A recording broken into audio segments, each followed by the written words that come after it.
G'day, I'm Ash. World War Mode has delivered us some interesting things, and a part of that is this new event vehicle. This is the IL-2 M82. I have no interest in the M60, although that's what everybody is going for. The only reason why you'd play World War Mode is purely because you want to collect some rare vehicles. That being said, this one will probably be the least sought after vehicle, and it'll probably be the least useful as well. Essentially what it is, it's an IL-2M that has been upgraded. So you've got an IL-2M, except it's missing the rear canopy. Obviously that's an upgraded version, so we go to the Type 3, it's a little more understandable here.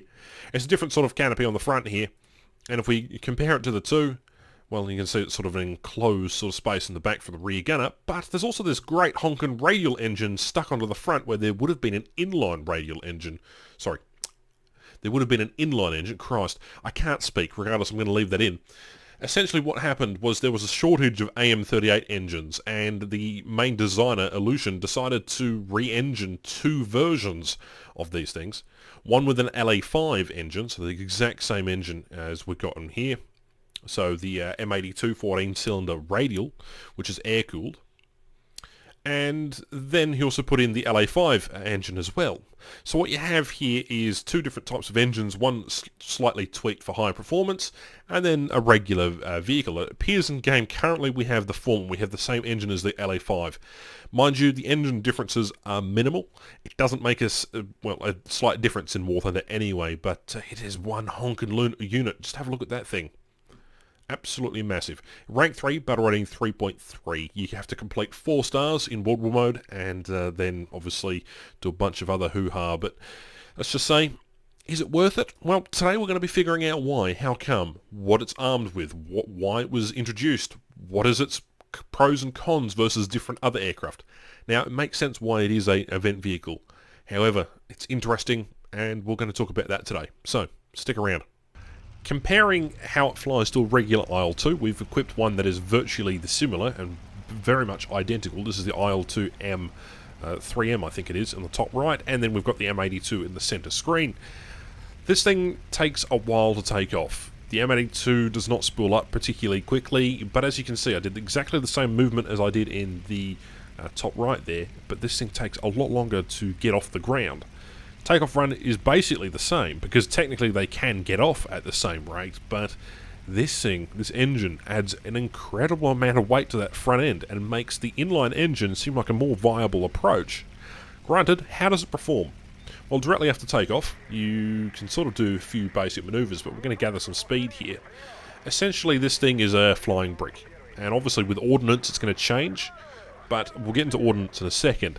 General roll characteristics, very heavy, very sort of, I guess, it reminds me of a flying school bus. I guess that's what the IL-2s are supposed to be. But the only sort of action you will get, an immediate action, is by using the rudder and the vertical stabilizer there. Other than that, it's perfectly okay. The M82 engine is fantastic. Fantastic in a fighter role, but put into this kind of context, it's sort of a bit weird. Not only is the climate worse and the top speed worse on the 82 variant of the IL-2 compared to its contemporary IL-2M, which has 409 kilometers an hour and a rate of climb of 8.6 meters per second, compared to that of 397 kilometers and 7.1 meters a second on the IL-2 M82. It is quite clear to say that this vehicle is actually somewhat of a downgrade from a regular IL-2. Now, we have yet to get over, obviously, the armament presets and what of those. So let's go take a look at that briefly. If you have a look at the armor modifications here, the actual engine itself is not armored at all. So if you're going to take any shots to the engine, well, you're basically toast. Although that's basically how you take out an IL-2, but you compare that to its contemporary, well, it doesn't have the armor plating around it. Is that a bad thing? No, because historically, the M82 engine didn't have an armoured canopy, or should I say an armoured cowling. So there's that to take a look at. Right, into the modifications we go. Now, it does come with 95 octane and some other interesting things. Stock armament is 20mm Chevet cannons times 2 with 420 rounds, and you've also got two 7.62mm machine guns with 1500 rounds. Now the turret is a 12.7, so there's that. That doesn't necessarily matter, because what we're here to look at, obviously, is the weapons loadout. Now, my goodness me, the weapons loadout for this thing is intense. There is too many loadouts to talk about, and it would take a long time to go through all of them, so we're just going to pick one and just sort of look at what they have access here. It does have an internal bomb bay, but this thing is strapped out with ordnance and is just an utter disgrace, I suppose. This thing does have 22 armament presets, so yes, is the vehicle going to be good for ground forces? Probably. I'd say take this thing out in ground realistic. In air RB, it's not going to matter what bomb loadouts you're going to take. You're going to be too slow, too heavy. You won't be able to get to the battlefield in time before you intercept it anyway. But there is an interesting amount of ordnance here, and I highly recommend you check that out at some point in the future. Again, a heap of bomb loadouts, a heap of rocket loadouts. It's pretty interesting. Right, to some gameplay. Now, another interesting fact to note. This aircraft does not have combat flaps. It only has landing flaps. Other significant changes, well, the engine overheats a considerable amount after weaping for a long period of time.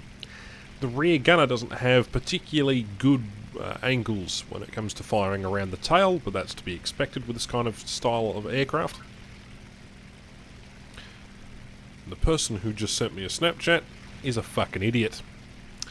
Regardless, this thing performs alright, and you're going to see here in this game, this is the first game I played in realistic. In fact, it's probably the only match I really needed to demonstrate. I've already gone through the other characteristics about how sluggish the aircraft can feel and at its top speed. It's insane turn rate just because it's the same size as the fucking Titanic. But essentially, this thing does get an interceptor spawn, so you will try to get towards those targets, you know, more often than not. There is a brigand down there. I'm going to drop the bombs to see if I can go a little bit faster. What I should be doing is I should be dropping all ordnance altogether. You know, if I'm going to go dedicated fighter, I should have just taken no load whatsoever. But that's okay, you make these mistakes. Now that we're a little bit lighter, we can continue going after this brigand. Now, this thing in a dive does pick up speed and is certainly a little bit better at performing, but it loses that speed in the first sort of turn, so you've really got to pick your engagements carefully. Now, I do try and pick a lot of head-ons because no one expects a ground attacker to attack you, as well as, you know, doing a bunch of ground units. And considering that basically realistic battles, let's be honest here, is team deathmatch, there's sort of a lot at stake. There's a couple of Corsairs up there, and there's a brigand. Obviously, there is a firebrand. We'll go after those targets in a minute. The brigand's realised his mistake. He's going to turn around. I don't have the vertical targeting on with the guns, so as you can see, they're a bit like shotguns at this point in time.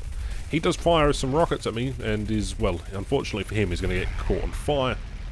Lucky shot there, probably shouldn't have been able to kill him, but hey, he's on fire now, he's going to burn to an absolute crisp. Next target is the firebrand, so I'm going to come in after him. He should be smart enough not to engage me whatsoever, but there we go, we got the kill. We're going to spray and pray again.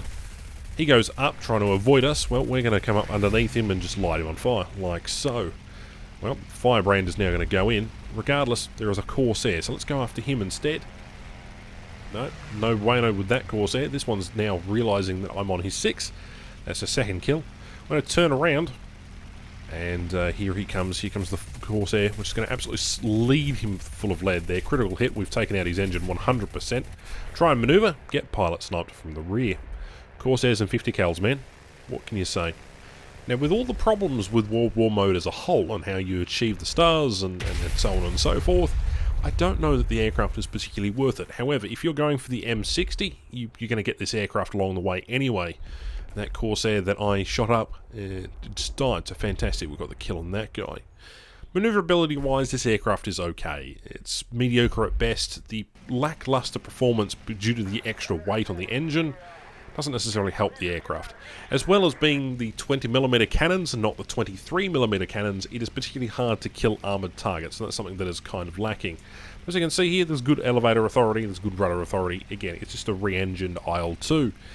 There's not really much else to say about it. The gunner position is a bit finicky with the gun. It's 12.7mm gun, it's okay. Cockpit's very nice. It's a nice aircraft. It feels nice, it feels balanced. I think the best use case scenario for this aircraft is in ground forces. And at 3.3 it can carry a lot of ordnance that might surprise you compared to regular counterparts for regular IL-2s. But lackluster performance, it doesn't have combat flaps, the aircraft is cumbersome, slightly slower at climbing, overheats. the main focus is going to be primarily on the engine, and obviously the 23mm cannons that it doesn't get. It's only got 20mm cannons. But hey, that's what you get. Anyway, I hope you enjoyed today's video. My name is Ash, and I'll catch you in the next one. Bye-bye.